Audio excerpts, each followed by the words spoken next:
greatness is not this wonderful, esoteric, elusive, God-like feature that only the special among us will ever taste.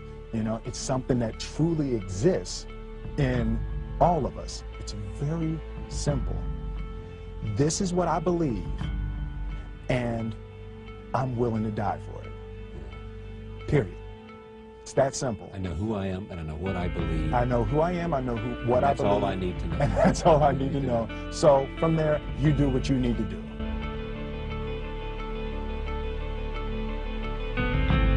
Separation of talent and skill is one of the greatest misunderstood concepts for people who are trying to excel, who have dreams, that want to do things. Talent you have naturally. Skill is only developed by hours and hours and hours of beating on your craft. I've never really viewed myself as particularly talented. Where I excel is ridiculous, sickening work ethic. You know, while the other guy's sleeping, I'm working. While the other guy's eating, I'm working. I realized very, very young that there's no easy way around it. No matter how talented you are, your talent is going to fail you if you're not skilled. You know, if you don't study, if you don't work really hard and dedicate yourself to being better every single day, you'll never be able to communicate with people, with your artistry, the way that you want. So the only thing that I see that is distinctly different about me is I'm not afraid to die on a treadmill. You might have more talent than me, you might be smarter than me, you might be sexier than me, you might be all of those things. You got it on me in 9 categories.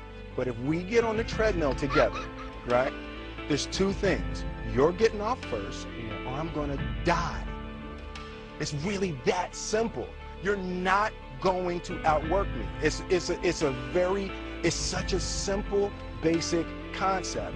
The majority of people who aren't getting the places they want or aren't achieving the things that they want is strictly based on being outworked, is strictly based on missing crucial opportunities. I say all the time, if you stay ready, you ain't got to get ready. One summer, his dad tore down a brick wall on the front of his business and told 12-year-old Will and his 9-year-old brother to rebuild it, a job they said was impossible. It took them 1.5 years, but they did it. And he said, now don't you ever tell me it's something that you can't do. You don't try to build a wall. You don't set out to build a wall. You don't say, I'm going to build the biggest, baddest, greatest wall that's ever been built. You don't start there. You say, I'm going to lay this brick as perfectly as a brick can be laid. And you do that every single day. And soon you have a wall. And soon you have a wall. It's difficult to take the first step when you look how big the task is. The task is never huge to me. It's always one brick.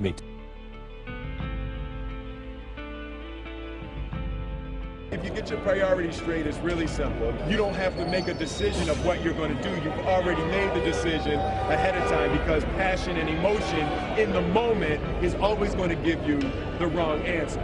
So if you do the math ahead of time, it's not an issue in the moment. You know, it's an idea that my grandmother always had, that if you're going to be here, then there's a necessity to make a difference. She always instilled the responsibility, the spiritual responsibility that you have to make every group you come in contact with better. I want to do good. I want the world to be better because I was here. I want my life, I want my work, my family, I want it to mean something. And it's like, if you are not making someone else's life better, then you're wasting your time.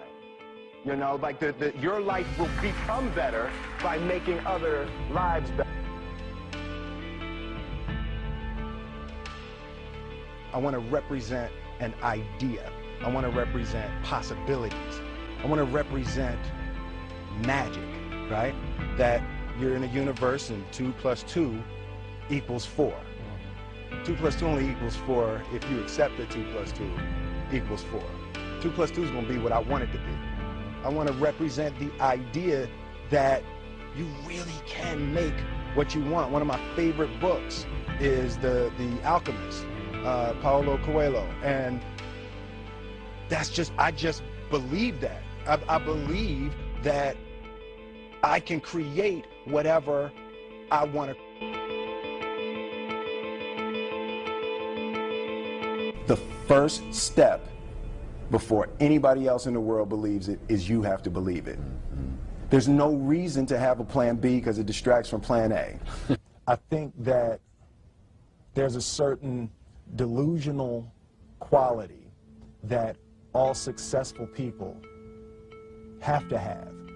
You have to believe that something different than what has happened for the last 50 million years of history. You have to believe that something different can happen. Confucius said, he who says he can and he who says he can't are both usually right. Being realistic is the most commonly traveled road to mediocrity. Why would you be realistic? What's the point of being realistic? Just put up a barrier. Yeah, I'm going to do it. It's done. It's already done. The second I decide it's done, it's already done. So now we just got to wait for y'all to see. It's unrealistic to walk in a room and flip a switch and lights come on. That's unrealistic. Fortunately, Edison didn't think so. It's unrealistic to think you're going to bend a piece of metal and fly people over an ocean in that metal. That's unrealistic. But fortunately, the Wright brothers and others didn't believe that. And it just seems like such a ridiculous idea to me to embrace the idea that it's not going to happen. That's not real for that to happen. As soon as you say it, now you just made that real. Our thoughts, our feelings, our dreams, our ideas are physical in the universe.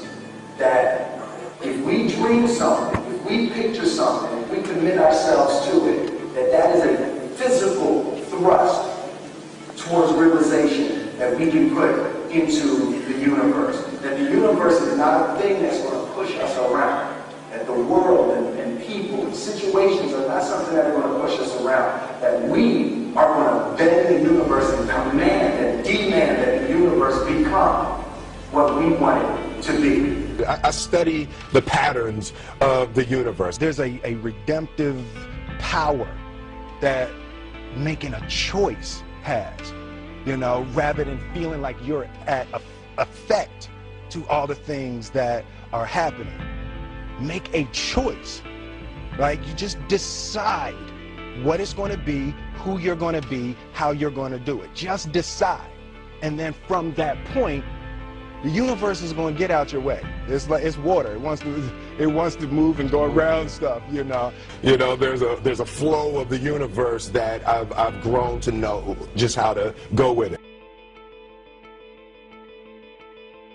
I realize that to have the level of success that I want to have, it's difficult to spread it out and do multiple things. It takes such a desperate, obsessive focus. You really got to focus with all of your fiber and all of your heart and all of your creativity.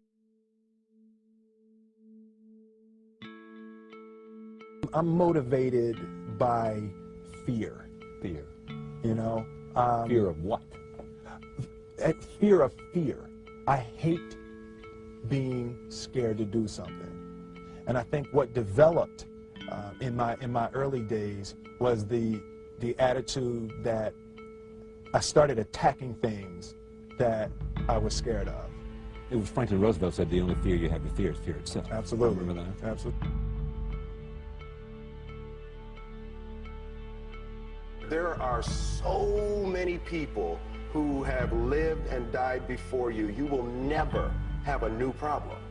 You're not going to ever have a new problem. Somebody wrote the answer down in a book somewhere. And it's like just the idea that everything you need to know, someone has written it down. You can't be scared to die for the truth. The truth is the only thing that's ever going to be constant. And you can't fear what might happen to you if you were to tell the truth. Because what happens to you if you don't tell the truth is worse than telling the truth will ever be.